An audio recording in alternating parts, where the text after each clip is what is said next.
The U.S. House has passed the $1 trillion infrastructure bill by a vote of 228 to 206. The bill now goes to President Biden for his signature. In all, there were 6 Democrats voting no and 200 Republicans. The bill provides nearly $600 billion in federal aid to improve railroads, public highways, dams, airports, water quality, and broadband over the next 10 years. Speaker Pelosi says they now hope to have a vote on the Build Back Better legislation before Thanksgiving. Thank you very much, Madam Speaker, and thank you, Mr. Chairman, for your great leadership in bringing this important legislation to the floor. A rule of the House to expand opportunity for so many people in our country, to protect our planet for future generations, to do so with great equity in a way that builds back better for women. Mr. Speaker, thanks to the tireless work of so many in the House Democratic Caucus, all of our members, our chairs of the committees of jurisdiction, the members of those committees, worked so hard, bringing their years of experience, knowledge, and judgment on how we would go forward to fulfill the president's vision. President Biden has had a big vision for America and for our future, a vision that has equity in it so that we're building with fairness for all in our country to participate in the increased prosperity of our nation. We thank the President for his great leadership, the vision that he has put forth, the knowledge of all of his years in the Congress and as Vice President in terms of legislation, and his respect for all of our members, paying so much attention to their concerns and more especially to how we can work together to meet the needs of the American people. This is Build Back Better with women, Build Back Better for the people. It will be one of the most significant legislative undertakings that any of us have ever been part of. And I say that with great proprietary attitude toward the Affordable Care Act, where it's transformative and historic. This is even bigger than that. In fact, it strengthens the Affordable Care Act. So if you're talking about how we want to have immediate and enduring difference for the workers and families, creating jobs, securing middle-class tax cuts, lowering costs for families, and making the wealthiest pay their fair share, all the while contributing to reducing the national debt, making everyone pay their fair share. Did I hear a laugh over there? Did I hear a laugh from those who added $2 trillion in tax cuts for the richest people in America, 1%, 83% of it going to the top 1%. This is paid for, and more than paid for. In terms of jobs, together with the also historic bipartisan infrastructure bill, it will recreate an estimated 2 million jobs each year, 20 million jobs over the life of into the next decade. And that's just immediately to this legislation, not talking about what it will generate as many more women are in the workplace. If you look at any piece of the bill, it would be extraordinary. Madam Speaker, if we came to the floor and just talked about protecting our planet for our children, it's always about the children. The green aspects of this bill are for the children and their future. It's about creating good-paying jobs. It's about, again, a generational challenge that we have. It's about health care, the air our children breathe, the water they drink, the atmosphere in which they can thrive. It's about jobs, again, good-paying green jobs, making America preeminent to the world in the new green technologies, and sharing that information with other nations so that they can succeed as well, underdeveloped countries. It's also about security. National security experts come to us and say that we must treat this as a security issue. Years ago, when I was still Intelligence Committee itself, I'm still ex officio, but then in the committee, we were even seeing the need for using our technology and our knowledge in terms of protecting our country, recognizing the assault on our planet that the climate crisis would be. And why? Because, as you know, with rising sea levels, encroachment of deserts, drying up of rivers, great rivers of Asia, all of the things that are happening, the thermal management of the planet, the list goes on and on. All of this have created, in many ways, drought, famine, floods, violent storms beyond of record proportion. And so the experts say that the competition for habitat and resources that this causes can increase conflict, as we have migrations and the rest can cause conflict. So we must anticipate that as a security concern, as it is already. And then when we talk about it, health for the children, jobs for their families, security for our country, we also recognize that this is a moral issue for us all. If you believe, as do I, that this beautiful planet is God's creation, then we must be good stewards, have a responsibility to be good stewards of. But even if you don't share that religious belief, we all agree that we owe it to our children. I would hope we would all agree that we owe it to our children to pass this planet on to them and future generations in a responsible way. So even if this bill were just about that, it would be historic in its proportion and its transformative nature and worthy of just voting for that. But it isn't about just that. We'll make historic progress to nearly universal health care coverage in America, strengthening the ACA to make coverage more affordable for those who buy insurance on their own. It also contains the Medicare hearing benefit, making a major difference for seniors. As you probably know, Madam Speaker, I know you do, but my colleagues, there are some states would not accept expand Medicaid. This is a great disadvantage to children, not only children, but seniors who depend on Medicaid for long-term health care and the rest. In this legislation, we expand not Medicaid, but Medicare, not just Medicaid, but the Affordable Care Act to draw those people into the plan at practically no cost to them, except their participation in an appropriate way. Build Back Better makes historic Medicare prescription drugs negotiation for the very first time. The Secretary of HHS would have the power to negotiate lower prices for some of the most expensive medicines our seniors use.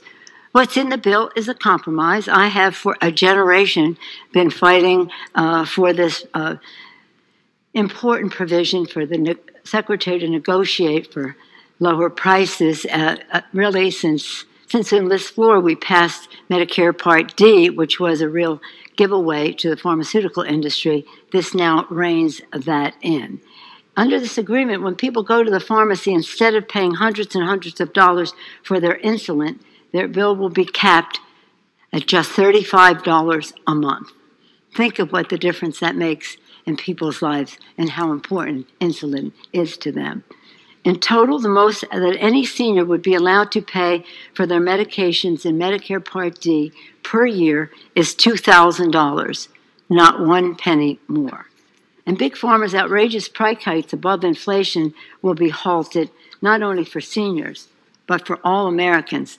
And that is remarkable because that was one of the strong points of this agreement. In terms of family care, okay, so there we are with health care. Under the green framework, we talked about climate.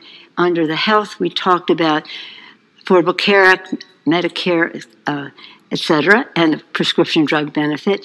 And now we're talking about Build Back Better.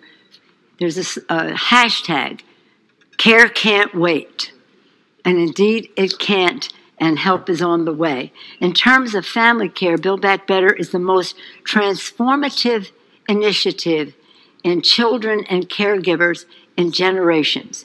For decades, hardworking families have been struggling under a system that stacks the deck against them, a situation made even worse by the COVID pandemic. And that COVID pandemic sort of pulled back the veil on how hard it was for people to deal with many of these challenges. Our legislation, the Build Back Better, builds back better because it saves most families more than half of their spending on child care. Deliver free pre-K for every 3- and 4-year-old in America. Just on those two scores, parents earning, children learning, possible because of child care and the universal pre-K. Give more than 35 million families a major tax cut by extending the expanded Biden child tax credit, putting money in the pockets of families with children. Expand access to high-quality home care for older Americans and Americans living with disabilities. Madam Speaker, even some of my colleagues in this body on both sides of the aisle have frequently told me that they spend more time caring for their parents when they are sick than they did when their children, when they were small and they were sick, because their parents are older and more in need of that attention. Well, this not only provides the high-quality care for older Americans and Americans with disabilities, it also recognizes the value of those people who are providing that care, treating them with respect and with proper pay. Okay, and then we have make a significant contribution to workforce development. If we're going to build back better, even in the BIF bill, the bipartisan infrastructure framework, it's important to have people be trained for the jobs. And not only in construction, but in home health care and in other ways.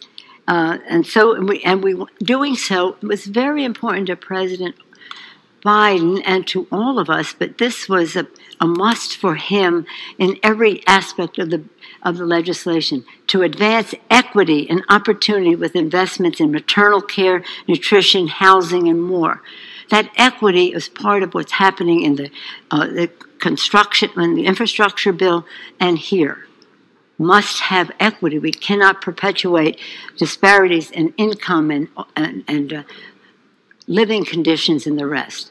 To do so with respect for work, honoring work, and to do so in a way that has equity.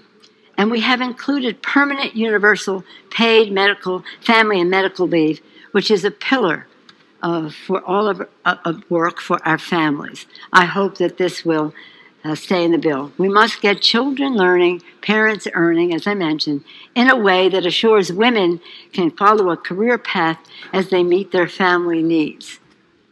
Just think of the liberation that this is, that women will be able to go to work, follow their career path, help provide for their families, or maybe they're a single parent, provide for their families, all the while knowing that their children, or if it happens to be a parent, are well cared for. It does. So I'm very excited about about what it does in that regard. Again, I talked about the climate, and I won't go back into it, but except to say that with all that we want to do in the climate sector, we have to meet our goals. If we are going to be true to any promise to our children, grandchildren, or future generations, we have to build back better. Will enable us to do so by cutting greenhouse gas pollution by over a gigaton, helping meet President's vision to cut pollution in half by 2030, and protecting our children's health. It will drive forward the clean energy economy, creating good-paying jobs and lowering families' energy costs. And it will advance environmental justice, back to that equity issue, as it will educate a workforce for the future and advance housing initiatives that are resilient and green. The Build Back Better is fully paid for and reduces the national debt. According to the nonpartisan Joint Committee on Taxation, this legislation is fully paid for with its tax increase provisions in the bill, raising $1.5 trillion over 10 years, not including the additional savings from the prescription drug pricing and the IRS tax enforcement. Further analysis based on CBO estimates show that the legislation reduces the deficit by over $36 billion over the next 10 years, and then by at least, are you ready for this, Madam Speaker? Over the next the second 10 years, by $2 trillion over the second decade. And as it reduces the debt and grows the economy, Build Back Better will not increase inflation, according to experts. As 17 Nobel Prize-winning economists recently wrote, because this agenda invests in long-term economic capacity and will enhance the ability of more Americans to participate productively in the economy, it will ease longer-term inflationary pressures. Inflation is very important. We must pay attention to it. And that's why it's so essential to pay for the legislation. But I'm a pay-as-you-go person. I always want us to be able to pay for or offset any new investments that we have. So this legislation is consistent with that. President John F. Kennedy once said, "To govern is to choose." To craft and pass this bill, choices had to be made. And we see it's big, it's transformative, it's historic. So it will be challenging. And different members will have different views of how we go about prioritizing and the rest. In this chamber, this very chamber, when people come here, I love to tell them about the history of this chamber. This is a chamber that abolished slavery, a chamber that declared war in World War II and before. It is an historic chamber, a place that we all must treat with great respect. And we will enhance the luster of this institution if we pass this historic, transformative legislation.